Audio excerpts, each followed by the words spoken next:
Hello friends, I have recently written a book, the title of which is Ethics for Civil Services, and this has been published by Raj Kamal Prakashan. Why did I write this book? Well, quite simply, ethics is now a part of the UPSC main examination. As you all are aware, in the written examination, there is a 250 marks paper on ethics, integrity and aptitude for civil services. My publisher and several other people told me that there are not enough books to relate to for students regarding this paper, and they wanted me to attempt and write such a book. The most important part was that 50% of this paper, 125 marks out of 250, are devoted to case studies. And case studies are related to real life examples of administration and governance, and they can only be tackled if somebody has some idea of what administration is all about. And therefore, with my 38 years of experience in the IAS, I could attempt these case studies and write further case studies. And that is the unique selling proposition of this book. There are 100 case studies in this book, in which I've analyzed and sent how these case studies should be answered and what could be the right kind of answer and how it will help the student to get higher marks if he approaches this in a particular manner. Regarding this book, I will say something that there is a theoretical part of this book also, where I have talked about all theoretical aspects of ethics in civil services. And then when I have handled the case study part, I have applied those theoretical aspects to these case studies. Before I discuss a case study, first let me talk about how a case study should be handled, because that is very important for you to know. What is this case study supposed to test? Well, it is testing your ethical systems, your value system, your approach to life. What is your attitude? What is your aptitude? What is your integrity level? All these things are to be tested while you answer these case studies related to the ethics paper. So you use the theoretical aspects of ethics which you studied and apply them to the case studies. That is how you should handle it. Second thing I must tell you is that case study means that you must reach each and every word and sentence very carefully. Understand it fully. Only when you understand it fully and then you see the various alternatives which are given, then you can analyze the alternatives and come to a solution on what is the right solution or the best solution for this. There is no such thing as best, but what can be argued and said to be the better solution out of the alternatives given. And sometimes you can suggest a solution which is not given in the alternatives also. Sometimes the examiner asks you also that can you suggest something better. Of course, you have to keep a watch on the word limit, but at the same time, you must analyze the problem, list out the alternatives and discuss the alternatives and then come to a solution. For an example, now I will take up one case study. In my book, I have taken the case studies from 2013 to 2019 civil service papers and also 50 case studies of my own based on my own experience. I will take the 2019 paper and read a case study and try and analyze it before you. Well, this is case number 3, which is question number 5 in the 2019 paper. And first of all, let me read this case study for you. An apparel manufacturing company having large number of women employees was losing sales due to various factors. The company hired a reputed marketing executive who increased the volume of sales within a short span of time. However, some unconfirmed reports came up regarding his indulgence in sexual harassment at the workplace. After some time, a women employee launched a formal complaint to the management against the marketing executive about sexually harassing her. Faced with the company's indifference in not taking cognizance of her grievances, she lodged an FIR with the police.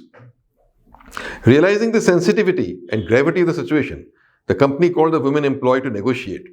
In that, she was offered a hefty sum of money to withdraw the complaint and the FIR, and also given writing that the marketing executive is not involved in the case.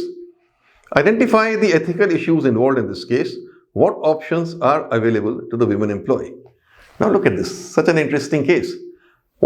First of all, you have to understand what are the main points. What are the main points? Number 1, this is an apparel manufacturing company. Number 2, there is a marketing executive who is joined, who is young, dynamic, dashing, and he is result-oriented. He is giving results. The profits of the company are going up because of him. The company is doing well without him, because of him. So now the question comes is, such an executive is very valuable for the company. That's the first point that has been made out. But then there are complaints about his character, about his nature, about his, misbehaving with women employees, trying to exploit women employees, his sexual indulgence. These kind of things are coming up. Sexual harassment kind of thing for women employees.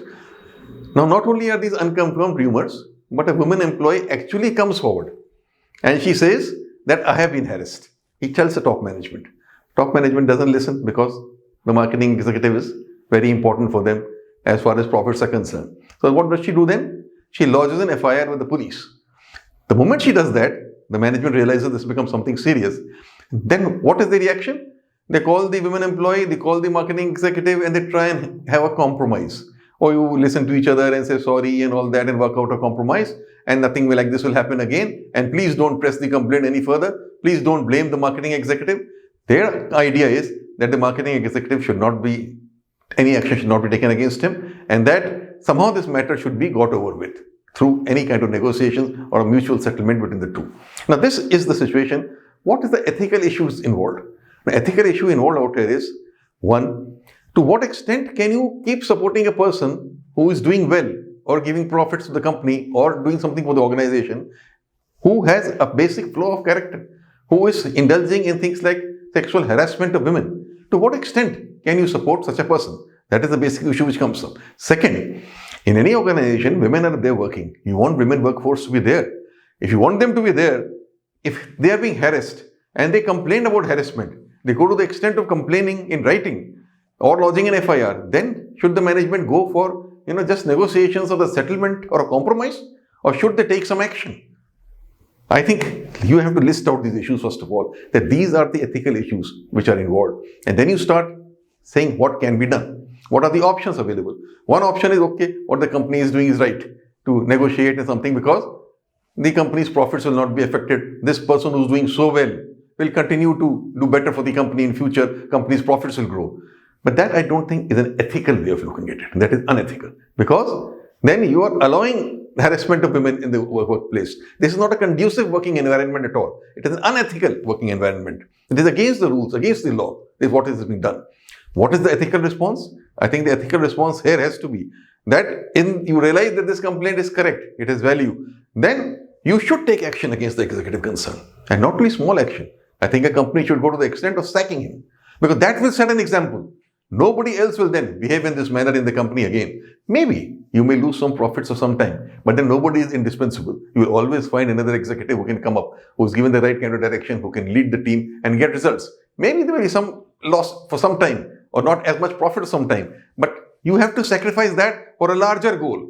Ethics is always about looking for a larger goal in life, not a short-term goal. Short-term goals are not to be followed. Personal gain is not to be followed, but something else greater than that has to be taken into account. That is what ethics is all about, and that is what I have discussed in this case study. So this is how a case study should be answered, should be looked into. You only apply the systems of ethics and values onto the particular problem that has been put before you. Thank you.